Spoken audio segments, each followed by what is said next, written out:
Hi there, I'm Hannes from SCHOEPS Mikrofone in Germany, and today we will record another video here in our SCHOEPS vault, where the last years we have already recorded a few videos, and this time it's going to be a very technical video about microphone acoustics, and the title of it will be Acoustic Quality Data of Microphones.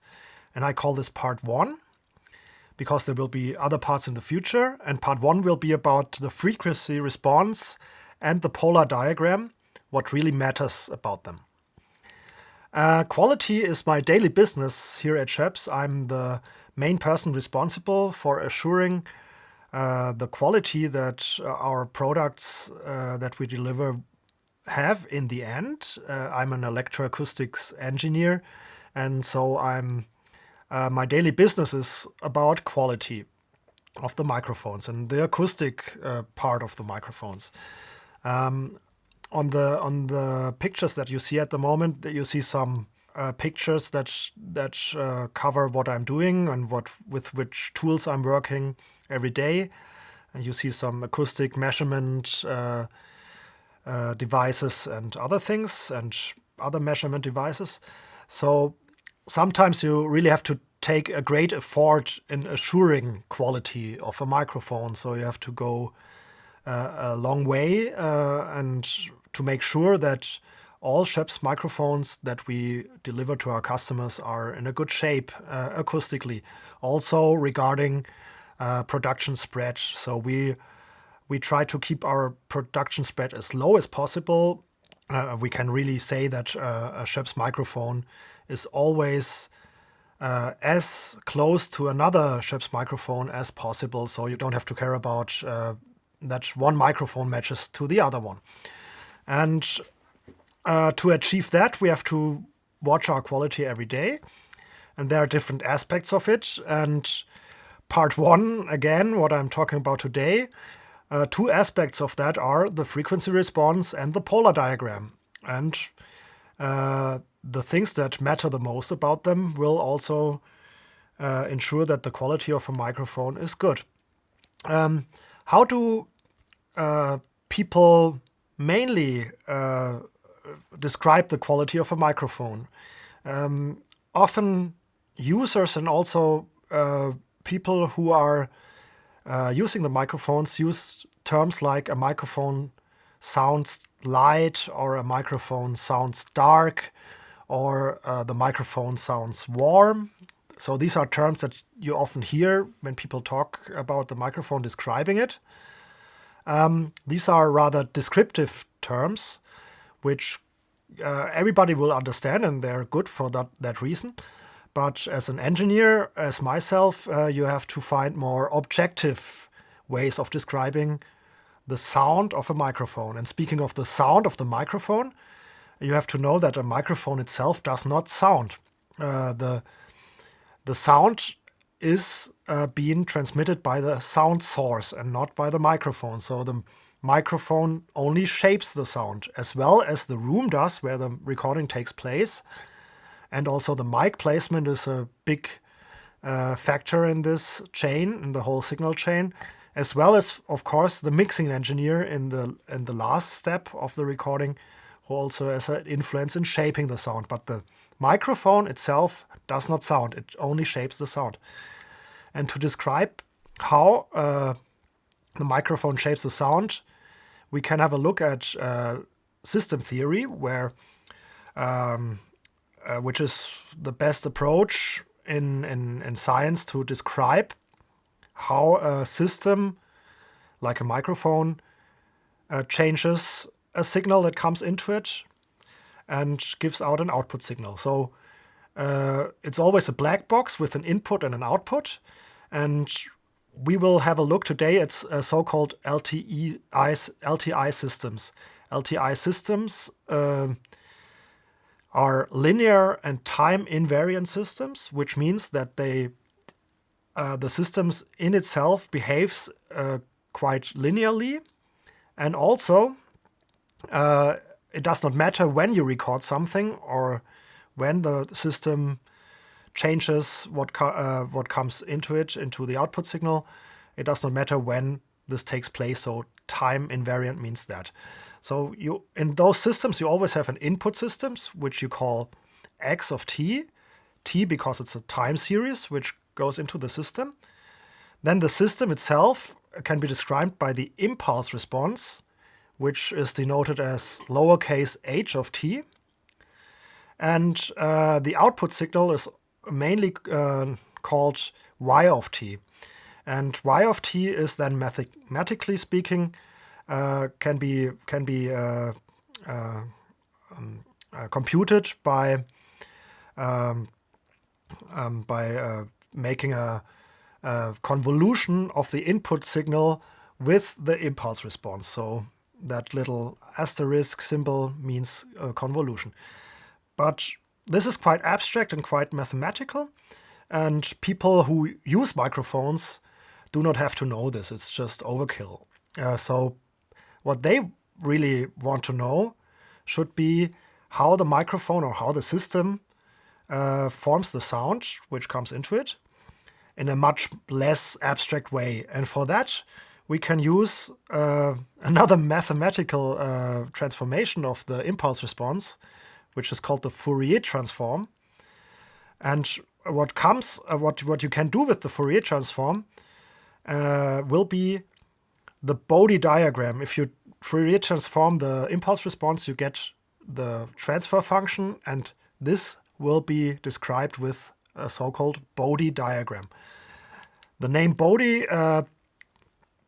goes back to this man here, Hendrik Wade Bode, and he was working at the Bell Laboratories, and he established the following set of graphs. It's a Bode diagram consisting of two graphs, the first one being the magnitude frequency response, and the second one on the bottom here is the phase frequency response. Both of those graphs together are combined the frequency response of the system. So if it's linear and time invariant, the Bode diagram describes how the microphone or how the system transforms the sound, and then it's correct. So is a microphone now such an LTI system? And the answer is it most of the time is, and it mainly is linear if the gain is set well. If the microphone is, or if the signal which comes out of the microphone is too low, the noise will dominate, and then you won't have linear behavior. And which happens more often is the other side of the gain. If the gain is put too loud, then the microphone will start clipping, or the preamplifier behind the microphone will start clipping.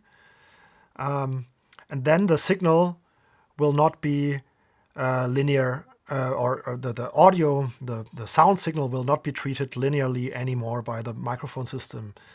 Or if the sound is so loud that the microphone itself starts to clip, which can also happen if you go really close to really loud signals. But we can actually say in that dynamic range that the microphone or a high quality microphone is used, we have almost linear behavior. And thus you can really use the Bode curve to describe the sound, the effect the microphone has on the sound. So only then the Bode diagram is correct. So if the system is not linear anymore, if it's clipping or if it's too soft, then you would have to set a different gain. Otherwise, the Bode diagram is not correct. And also, the second thing is that the above relationship with the Bode diagram is also not only correct for one direction, where you have the Bode diagram measured. And this is mainly, let's say, the 0 degree incidence or direction of arrival. And if you want to know how the sound is being transformed by the microphone coming in from other directions, you have to examine other Bode diagrams dependent of that angle. And so the thing is getting a little bit more complex. So here you would have the system, now called a microphone, and again an input and an output signal on the left and the right. The input signal now is a pressure time series, and that goes into the microphone, which has still the impulse response, but now as a function of not only time but also phi and theta. Phi and theta being the coordinates, like in polar coordinates of the incidence of the sound in 3D. So we have the azimuth angle, which is phi, and we have the elevation angle, which is theta, which describe from what direction the sound comes to the microphone. The unit of that system will be millivolt per Pascal. So out of Pascal, the system creates millivolts in a way. And so we are at the output signal in millivolt, which we can call V of t for voltage.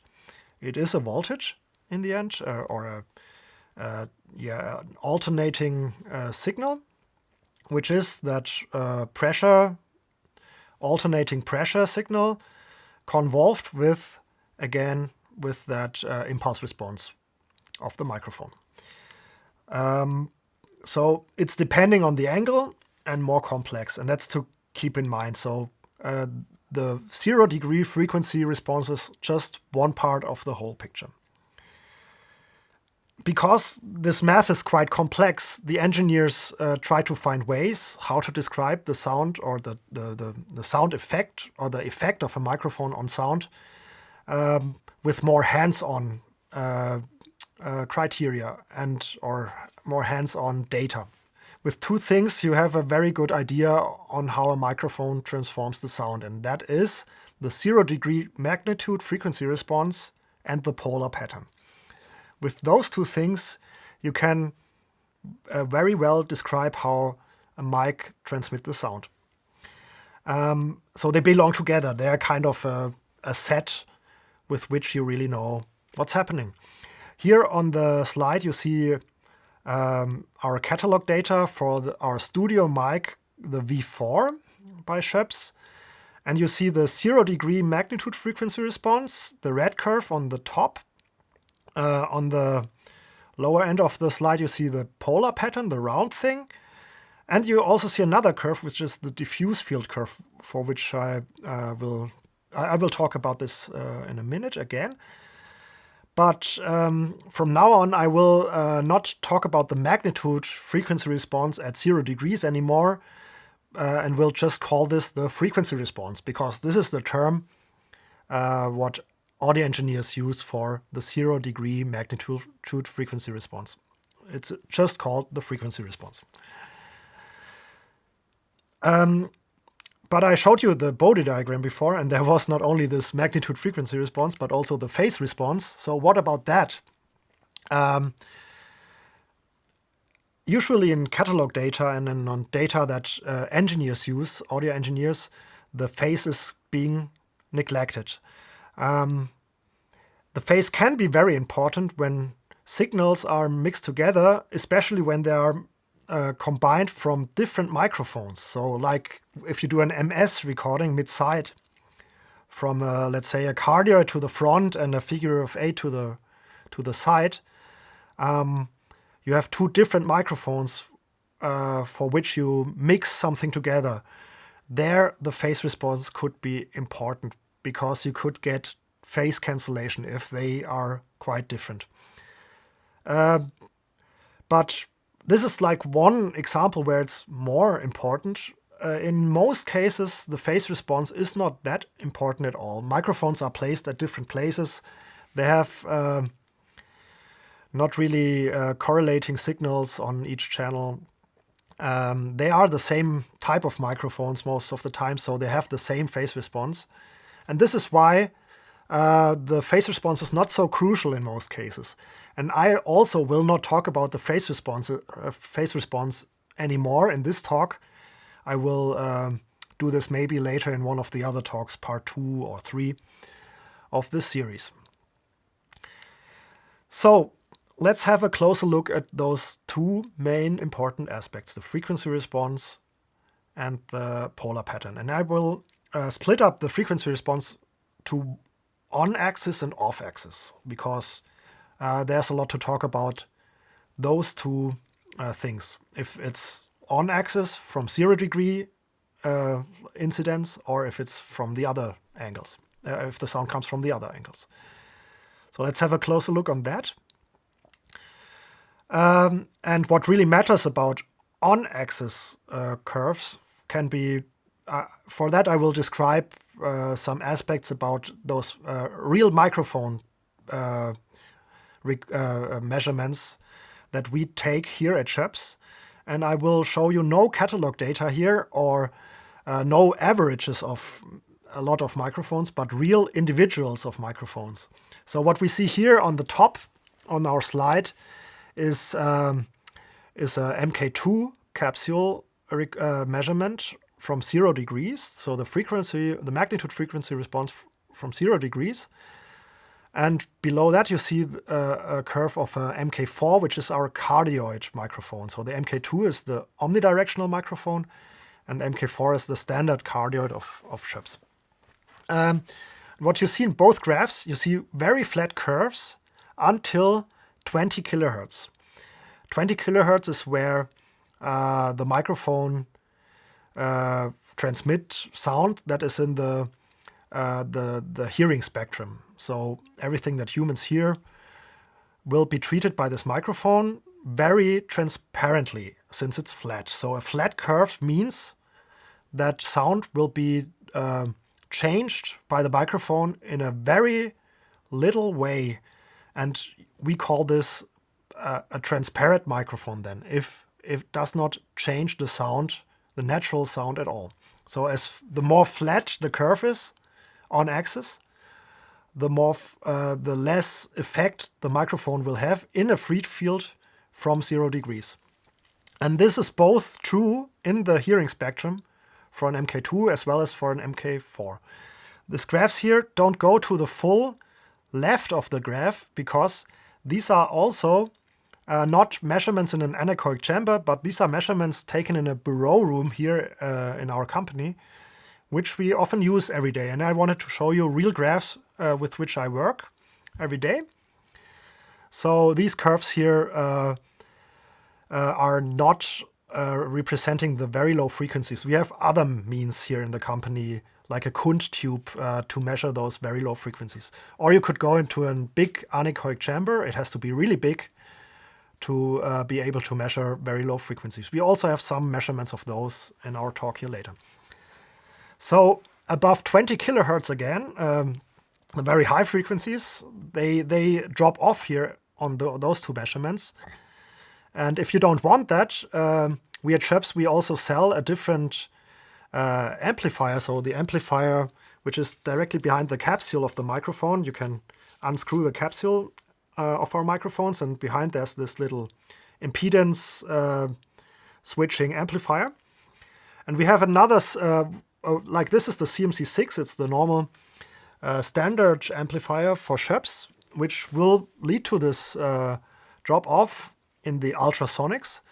If you don't want that, we have special amplifiers like the CMC6XT or our new digital microphone, the CMD42, which can do some special treatment to the signal, so it'll stay flat for until a higher frequency, so about 45 kilohertz. If you are a sound designer and you want to pitch down things, that's to be considered, that you still have enough gain in those high frequencies once pitched down.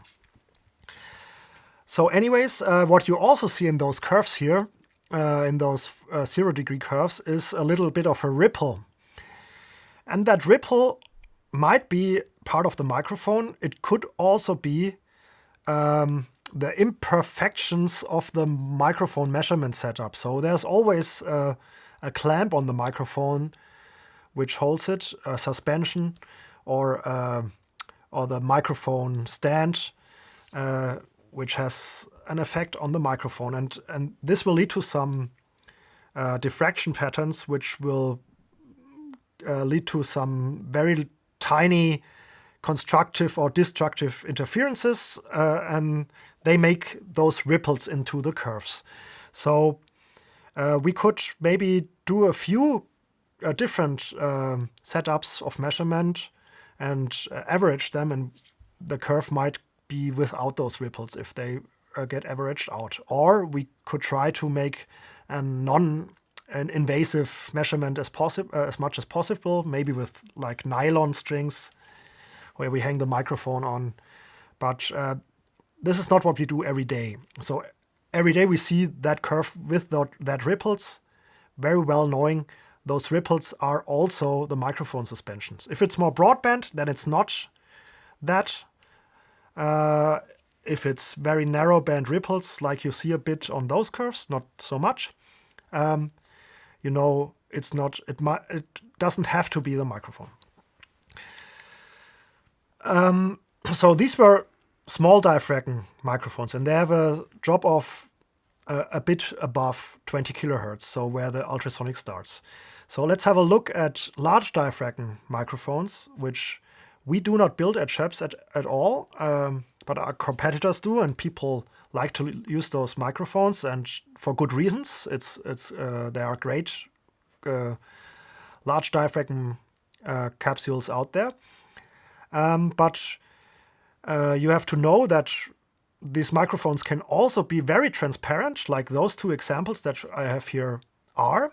So these are very famous large diaphragm microphones from our competitors, and they have a very even frequency response. The second one a little bit less than the first one, but what they have in common is that they have a drop off below 20 kilohertz. So here in this case, it's about 14, or the lower one about 15 kilohertz, where the microphone starts a slope where the signal drops off towards the higher frequencies. So this is due to the fact that large diaphragm capsules have a bigger diameter. So at some frequency, we are getting into a territory where partial waves evolve, meaning there's like a little hill and a valley on the capsule membrane, and which will lead to, in the minimum, so if it really matches this shape, matches the membrane shape, then if there's a hill that is as big as the valley, it's getting towards zero signal. And this is physics and unavoidable in a way. So the diameter of the diaphragm kind of also leads to a different drop-off frequency. That's to be known. Another aspect of on-axis recordings and what matters about them is for pressure gradient transducers, such as cardioid microphones or supercardioid microphones or figure-of-8 cardioids or subcardioid microphones. They all share an effect which has to do with proximity, the so-called proximity effect, where a very close recording, if the sound source is really close to the microphone, the bass will build up. And you see here on the chart, you see different distances of the microphone to the sound source. And at 0.1 meters, 10 centimeters, you see much more bass than on 0.2 meters. And at a certain distance, the proximity effect is not really valid anymore. So here we have almost 0.9 meters and 1.7 meters, where there's not a big of change between those two curves. That is because the relative changes of the proximity are huge. So if you're very close and not so close, that's a bigger change than if you're quite far and a little bit more far away. That's not a relative change so much. So you see, and this proximity curve is something that you have to keep in mind also for for the 0 degree on-axis frequency response. This, by the way, is a measurement in an anechoic chambers. That's why it goes down until 50 hertz. This is important for a proximity effect because the other measurements would not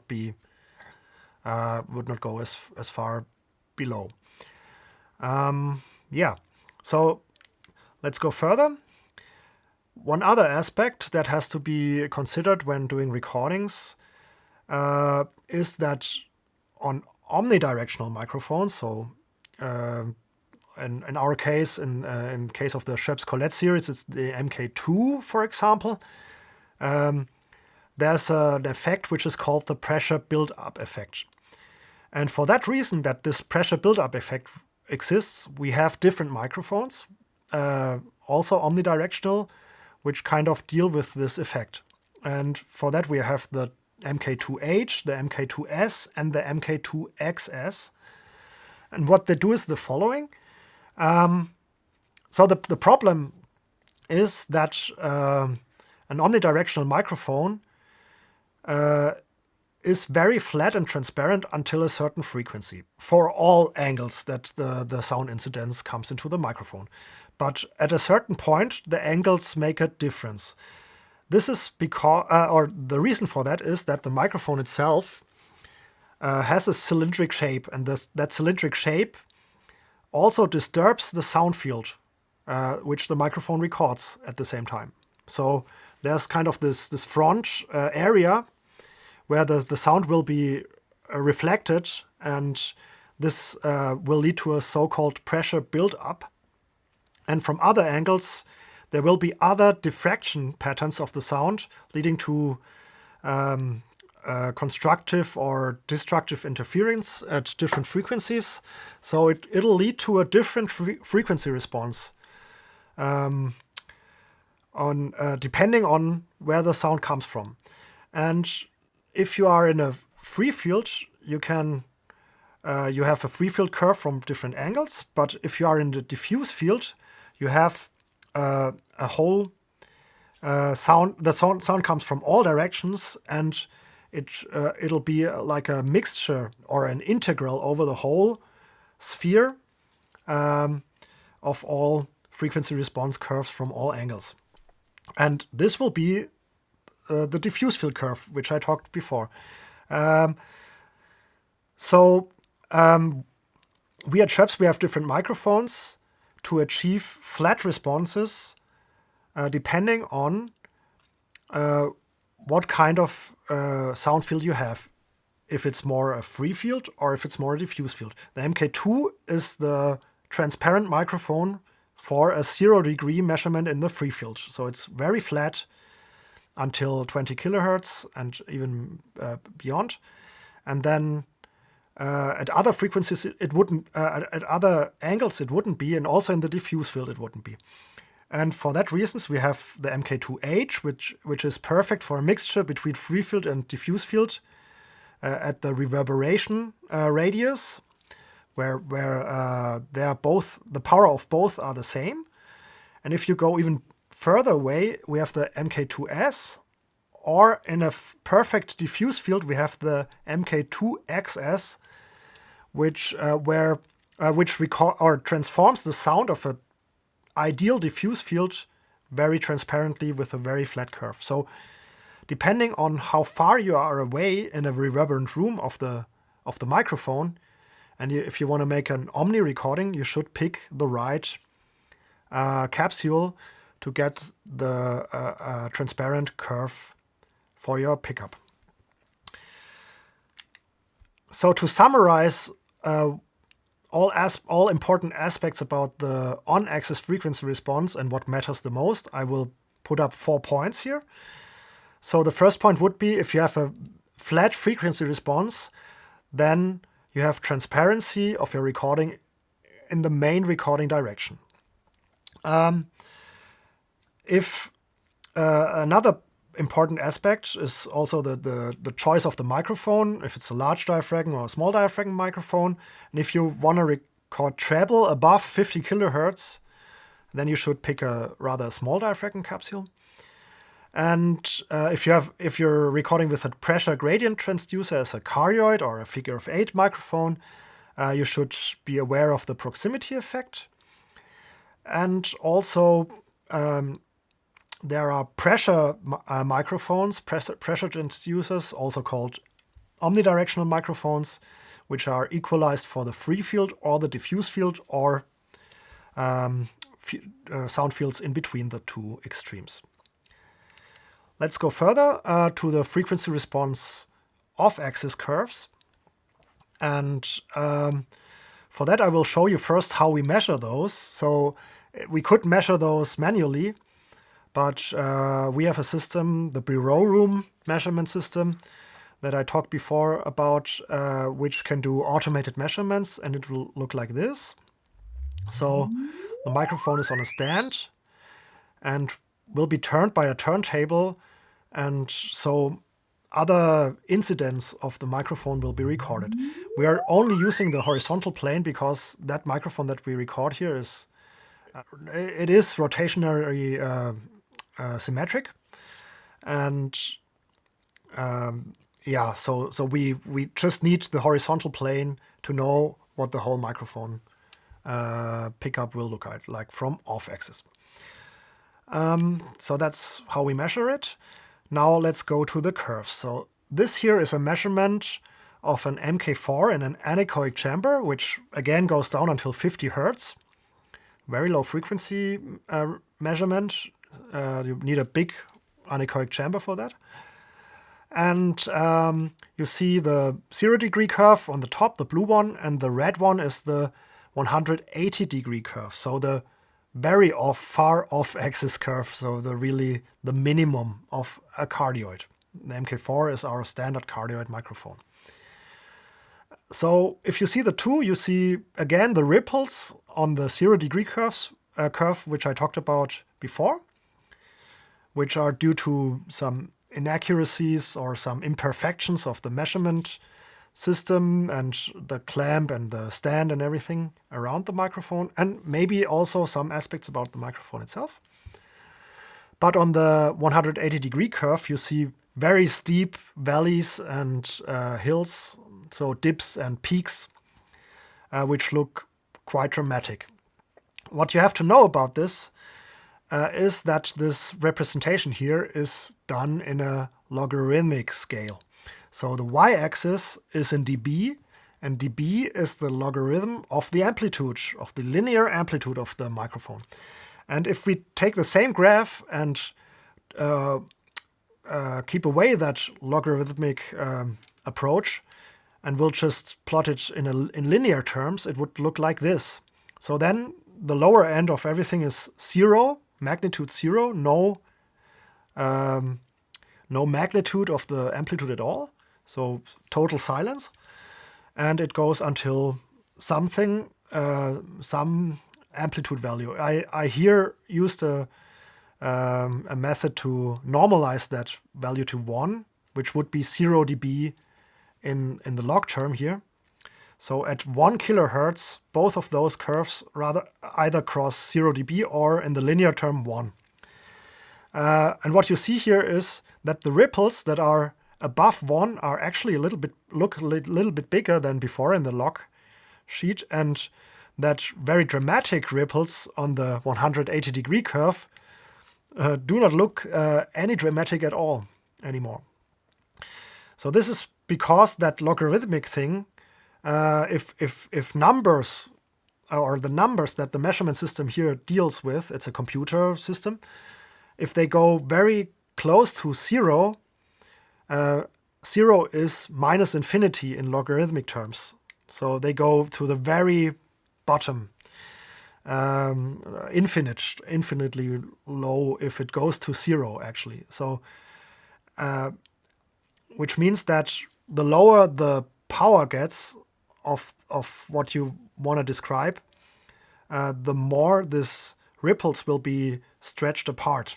And that's to be considered. So this microphone measurement here looks really like the 180-degree curve looks is really bad. That microphone, or people might think that microphone might must sound very, very badly from behind. Well, in an anechoic chamber, if you really stand still and speak from the same direction into the microphone, this would be actually the case in a way. So some things will be silent and some will be infinitely silent.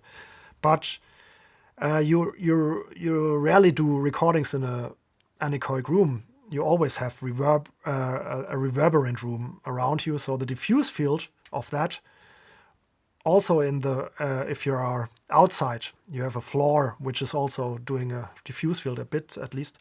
It will kind of cover those very steep valleys, and you won't hear them at all. So the diffuse field, which will always be there, apart unless you are really recording in an anechoic chamber, will take care of this. And what's much more important about this representation is that the minimum is really low in comparison to the maximum of the microphone. And as a rule of thumb that we use here in the company, we say every minimum that's below 20 dB is a good minimum. So it's attenuating the sound enough that everything that you don't want to record, which is on a cardioid on the back, 180 degrees, is attenuated enough so that the minimum works. And that is much more important than those ripples in the log scale. And again, in the Lin scale, they are not visible anymore. So that's to be considered when you see those graphs, that you don't really be shocked, don't be shocked by big ripples in minimum curves. That's an unavoidable mathematical thing that happens in the log scale. So now if we look at our microphone individuals again, we have here a MK2 and an MK8. The MK8 is the figure of 8 capsule of SCHOEPS. And if we look at the MK2 again, and now again about the thing that I talked before, there's this diffraction effect, the pressure buildup effect. And this will lead to different curves from different angles. And you see those different angles like making a fan. So the curves will make a fan and spread apart at higher frequencies. And you could avoid this, by the way, if you build a smaller microphone. So if you make this cylindrical shape with a smaller diameter, you will shift that frequency where everything goes apart to a higher frequencies, maybe outside of the listening spectrum, hearing spectrum. And a few measurement microphones do this. So this is why there are a few microphones, measurement microphones around, and also some omnidirectional studio microphones around, which have smaller diameters. The disadvantage of those is that they have higher noise or lower signal-to-noise ratio, because then less membrane area is being moved. And now let's go to the figure of 8, which you see below. The figure of 8 is in a way the opposite of the MK2, the Omni. So it has curves that do not spread apart at all. They're very parallel. So every angle, every off-axis curve will be spaced more or less the same amount from the other angle, equally over the whole frequency spectrum. The figure of 8 has a slope where it drops off at a certain frequency below 20 Hertz. That's because of physics. The pressure gradient frequency response has an aliasing null, where signal cancel out because the pressure comes before the membrane and also behind the membrane at the same time. And if if there's pressure, positive or negative pressure, which is in phase in front and behind the membrane, you don't have any signal at all. And that you could avoid with a different diameter. Again, this is a very good compromise for getting a figure of 8, which by the laws of physics is a bit limited towards the higher frequency. But that's actually not as important because most people don't hear above 15 kilohertz, and if you need that, you should use another microphone.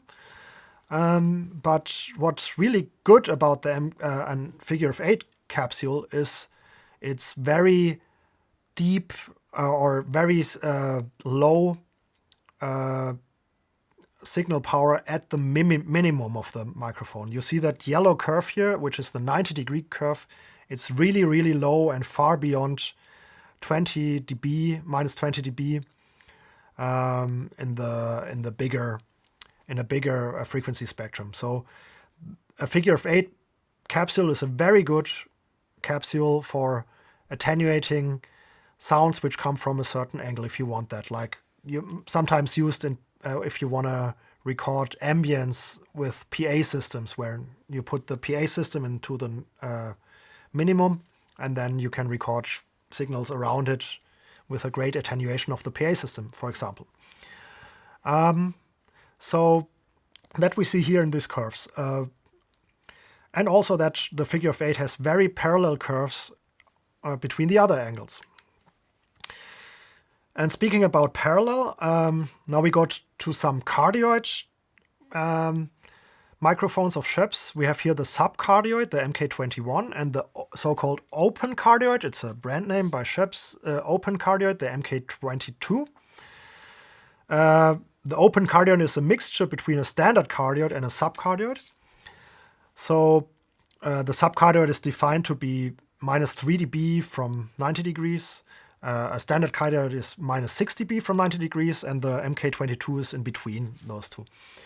But what you see here on the off-axis curves is that they have very parallel frequency responses from the different angles. So no line crosses the other one, and they kind of have the same, more or less the same distance until the very high frequencies.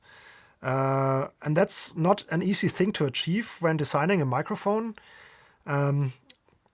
And that's also a very big quality parameter, how parallel those curves are on a microphone. The thing is that the pressure gradient frequency response that I talked about at the figure of 8 also happens here on a subcardioid or an open cardioid. But what we can do here is that we can fade towards a directivity of an omnidirectional microphone. So we have the possibility to kind of make that microphone an omnidirectional microphone for very high frequencies. And by this trick, we can kind of achieve to avoid that null that happens, or that aliasing null that happens with the figure of 8, for example, because we have some material behind the membrane, and an MK8 does not have anything behind the membrane. It's totally open, so there it's not possible. Here we can do that.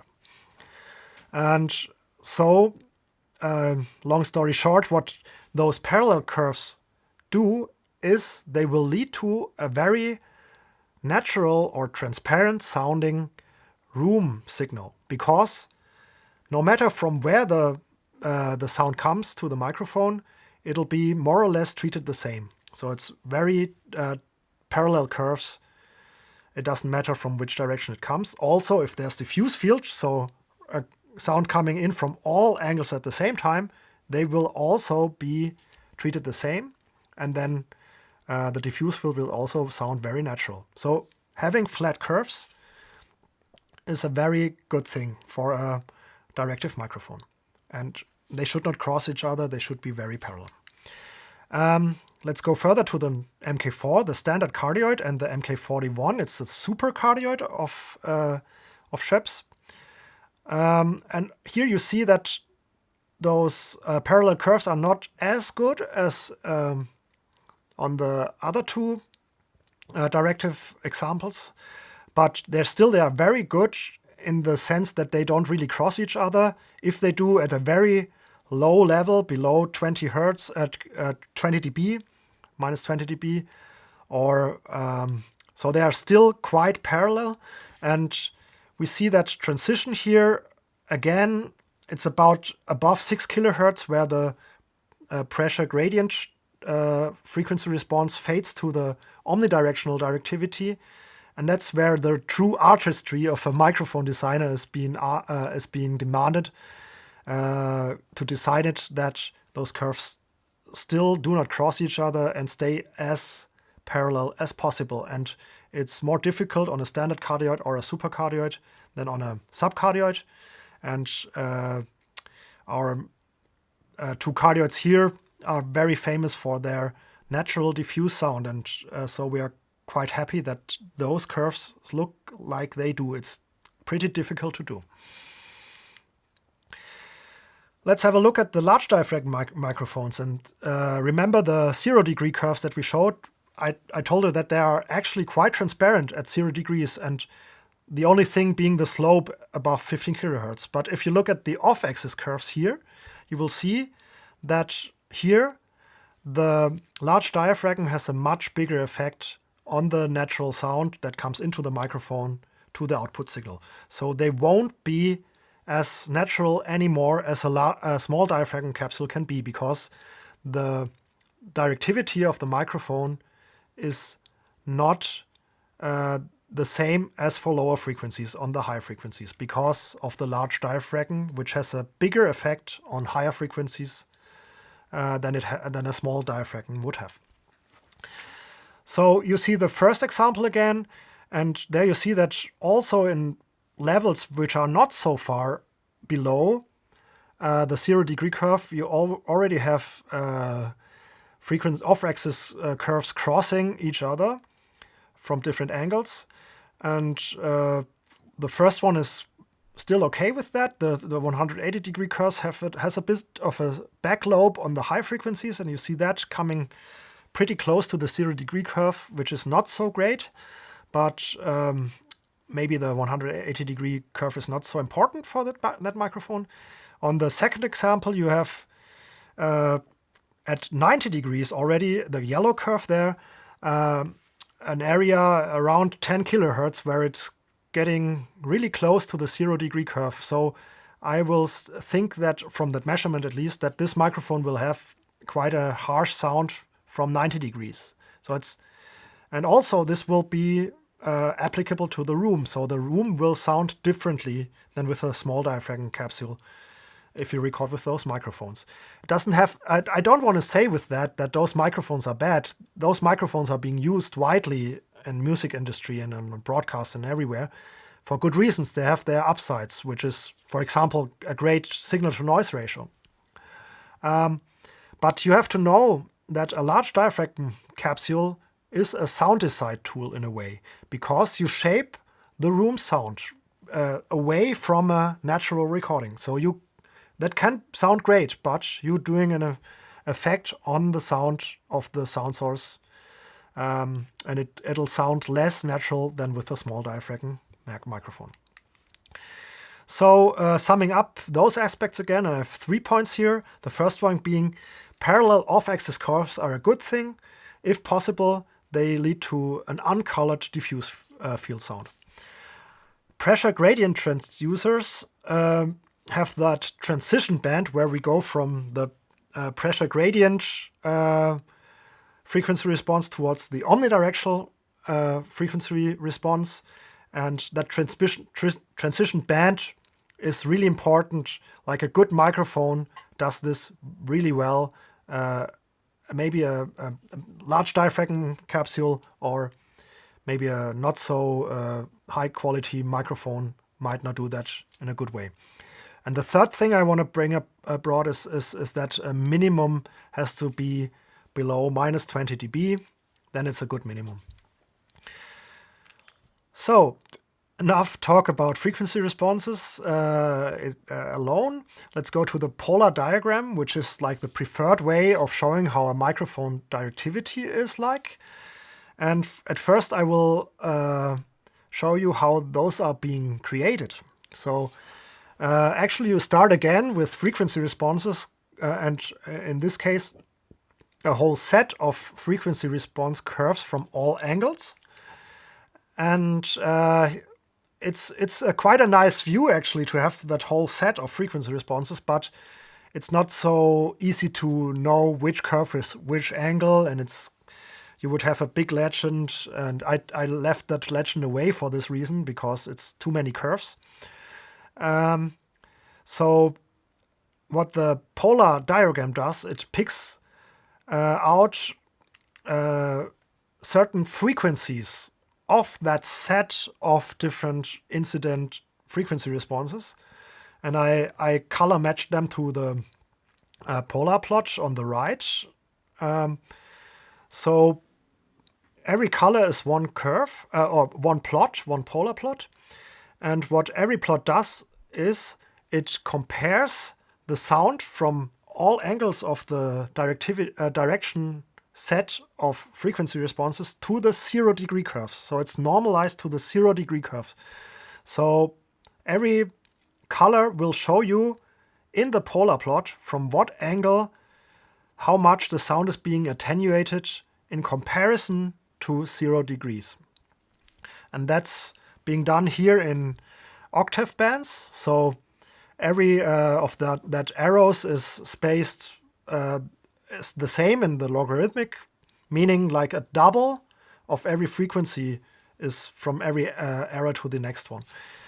And that is an octave. So these are octave bands going from 250 hertz to 16 kilohertz. So always doubling the frequency. And that is how we do polar plots at SCHOEPS. On the left side, we take the first half of that frequency bands. On the right side, we put the higher frequency bands and the both together. So this is actually, because they are rotationally symmetric, they would, like you could also plot this in 360 degrees, but for, that it's more, that you can distinguish those curves better apart. We put it to the left and the right at SCHOEPS and in different colors. And so again, those arrows lead to those different colored curves, and that's the polar plot. But what you have to consider is that this representation is only in 2D. So again, it's only one plane in the 3D space, which you always use the microphone in. And if the microphone's rotationally symmetric, then it doesn't matter. You only pick like one layer of it, and you can turn it, and you have then a 3D polar diagram, which would be a so-called balloon diagram. And here you see a balloon diagram of a cardioid and a figure of 8. And you have to keep in mind that the 2D polar plots that you always see in catalog curves and on tech specs are just one layer of that whole balloon. But there is always that balloon. And on some microphones, it is not rotational symmetric. And so sometimes some information is not included in that normal polar plot, because it's like if you have side addressed microphones, like at SCHOEPS, it would be the V types or the MK8. So every microphone that picks up sound from the side, there will be a different polar pattern if you go in the horizontal plane around it, or if you go in the vertical domain around it. And I can assure you that our polar plots are quite nice looking. Maybe on one of the next talks I will add some of those vertical polar plots. Anyways, if you now go back to our examples that we already had, the MK2 and the MK8, you will now see the polar patterns of those. And if I'd like to show you how to work with those polar patterns, and I was talking about the parallel curves and the off-axis curve, you can apply that to the polar pattern too. So you instantly see on a polar pattern if a microphone is a natural sounding, transparent microphone, if all the polar plots are congruent, meaning the curves are on top of each other, which is the case for low frequencies on an omnidirectional microphone like the MK2. So the left side of the polar pattern, they are all on top of each other. On the right side, for the high frequencies, this is not the case because the frequency response is spread apart. So here this goes until 32 kilohertz, the black curve in the middle. So I wanted to show you that For very high frequencies, it's getting more and more directive. And on the contrary, on the figure of 8, you see very congruent pickup patterns here. I left away the 32 kilohertz on the figure of 8 because it doesn't have any level at all. So you're getting more noise into the polar plot, and this would distract from the directivity. So because you don't have any level at all. So this goes until 16 kilohertz, but you see that the curves are very much on top of each other. So this is a very transparent sounding microphone in a diffuse field. And you see that because it's all on top of each other. And that's what we can see in our cardioid as well, until that 32 kilohertz, where just that pressure buildup effect is so intense in the ultrasonics that this black curve always falls out of the picture. But we try to keep all of our microphones as congruent as possible in that polar plot. And you see on the MK21 and the MK22 that almost all frequency bands, maybe the 16 kilohertz is not as congruent as the other ones, but until then you have very congruent polar patterns, polar diagrams, and the same goes for the MK4 and the MK41. So you see very natural sounding,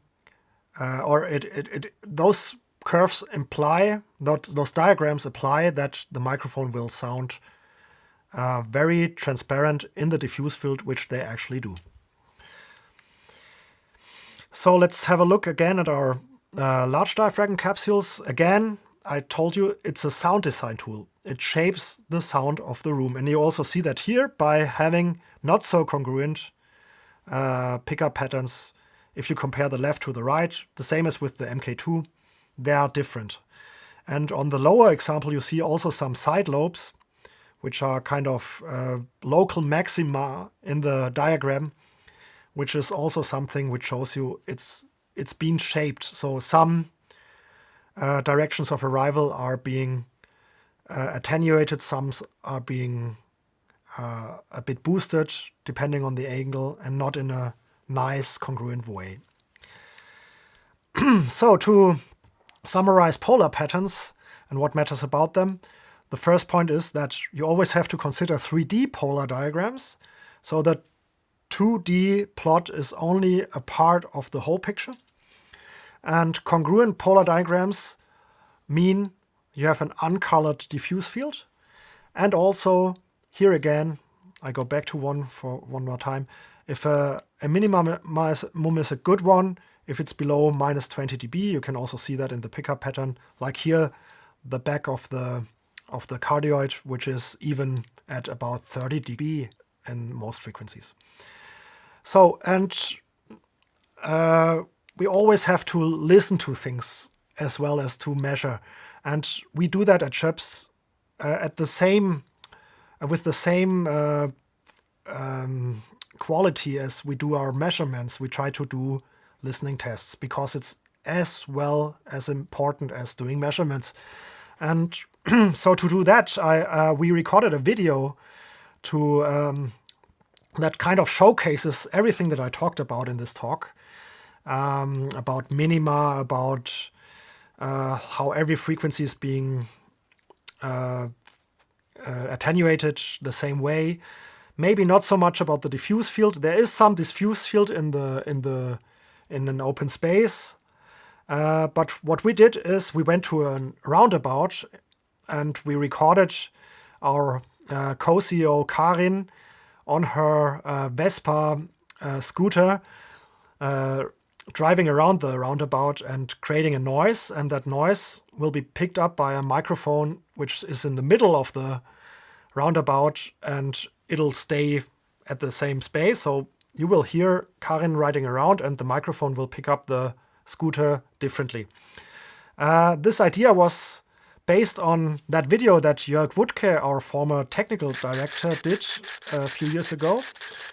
And he used a toy locomotive which was going around a circle around a microphone in his garden, and it did exactly the same thing. And based on this idea, we kind of did a remake with modern things and using a drone and a scooter and having a much bigger space. But also you will hear ambient sounds which should not change, but you will hear the sound of the scooter being changed depending on the angle Karin is at the moment. So please have a listen to this and focus on that, what I said.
Okay, so I think you heard some aspects of what I was talking before.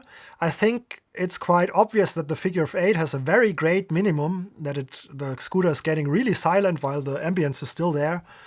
And also you can hear, like on 0 degrees, every SCHOEPS microphone sounds more or less the same. I did not use any automation on this video. I did use a little bit of EQ on the different microphones. Especially on the bass, because an MK8 is different from an MK2 in the bass mainly. We did record this just in France, behind the border, and we found there a very nice roundabout which was not used by many cars, so we could take a lot of takes there, and one take was great. Karin was really doing the great tempo, and no car was coming and everything, and we were happy. So you were seeing like really one take in that video. In the middle of that roundabout, we had those 4 microphones. From the weather forecast, I was thinking that the wind was really low, so I took mainly our windscreen, the B5D. It's the little one on the right, on the 2 microphones on the right, the gray one. And I thought this would be sufficient, but then actually being there, the wind was stronger. And as a fallback, I had 2 real big windscreens with me, the Piano series of Cinela, a French company, who do really great windscreens which have very little effect on sound, on the sound quality of the microphone. And I had 2 of them with me, and I used the 2 on the 2 more sensitive microphones on wind noise, which is the figure of 8 and the supercardioid, which is also very sensitive to wind. Both microphones have quite loose membranes, and they are therefore quite sensitive to wind. And on the other 2 microphones, the MK2 is not so sensitive to wind noise. I could use the B5D, which is still a great wind-reducing windscreen, a wind noise-reducing windscreen, and it's also very transparent. And to show you that, I have here the polar patterns and what the windscreen of the mic itself and what the windscreen does to it. So on the right, you see the effect of the B5D on the pickup pattern, and you see it's actually not a lot. The supercardioid goes a little bit more into towards a figure of 8 or hypercardioid pattern. The MK2 is actually not altered at all regarding directivity. On the Sinella windscreen, it's towards higher frequencies. You have a bigger effect because, there's it's a much more effective windscreen, and it has a much bigger effect on the wind noise. But actually, it only applies to very low levels, so on the minimum, and there the level is low anyway, so it doesn't really matter. So also those two measurements show that also the piano windscreen has a very little effect on the pickup patterns of the microphone. Okay, and if you want to know more about those windscreens, I can recommend this video by Sinella, who did this last year. It's a very good windshield comparison, where they show also how they measure things like this. And the B5D by SCHOEPS is also included in this comparison.